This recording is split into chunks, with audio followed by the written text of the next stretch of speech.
Hey, Jimmy Beach here with Alien Skin Software. We're going to learn how to make and manage selections in Photoshop. This video leads into a bokeh video on depth of field, but it isn't specific to an Alien Skin plugin. In this example, we're going to make a simple selection of our baseball pitcher. With our image open in Photoshop, we want to select this tool over here, the Quick Selection tool, or you can press W. We're going to use this tool for a few reasons. The first is that it's not a rectilinear shape, and it's not soft-edged. So we could use the lasso tool and proceed to trace out our selection around the entire subject, but we want to keep this tutorial under 2.5 hours, so we want to do something fast.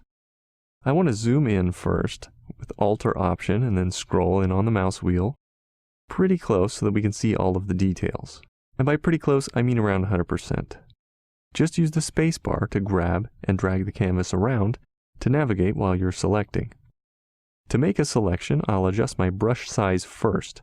I can use the slider up here in this menu on the left, but it's slow when you're working, so I suggest dial it in with the bracket keys, the ones right next to the letter P. We'll left click and hold as I sweep across the values of my subject. For speed purposes, I set the radius high for our rough pass here. Photoshop will select the regions for you, and it does a pretty good job, but you'll have to back and forth with it to get it just right. Okay, now that we've made our main selection, we're ready for the next pass.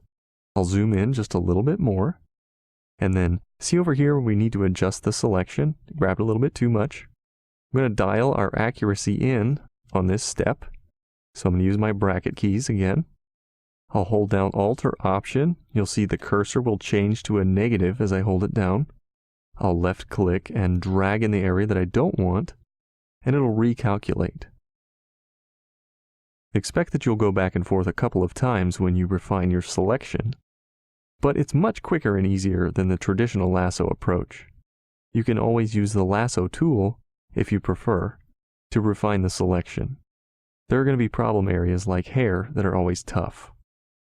Photoshop does have the availability to use the Refine Edge command, but we don't need it in this selection. I'm just going to go right around here some more and do it by hand. Once I feel that I'm done, I'll zoom in a little bit closer one more time. I want to resize my brush even smaller with the bracket keys, and I'll go around the entire selection one more time for our last pass.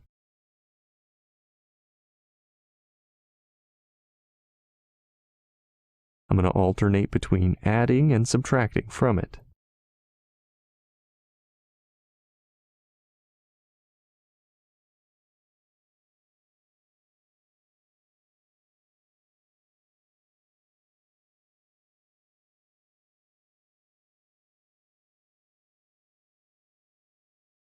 So I'm going to use my spacebar to track around.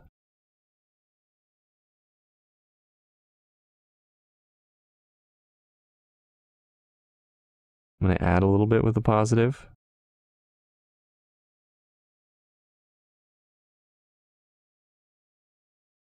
Alt or Option for negative and deselect.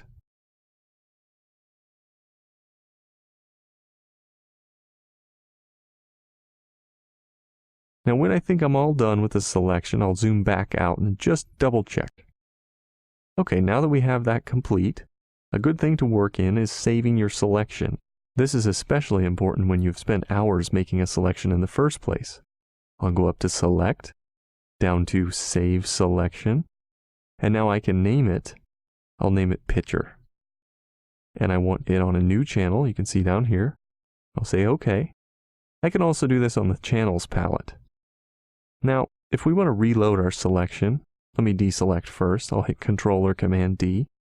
Let's go to the Channels tab. Now you can see our alpha channel here on the panel. To load, Control or Command click on that layer thumbnail. Now that's the quickest way in my opinion, but you can also go up to Select and then down to Load Selection and choose Pitcher. I hope you enjoyed this tutorial. It gives you some explanation on how to use the selection tools in Photoshop. We're now ready for bokeh. If you'd like to see the completion of this transformation, watch the second part of this tutorial. I want to thank you for tuning in today. Until next time, this is Jimmy Beach with Alien Skin Software.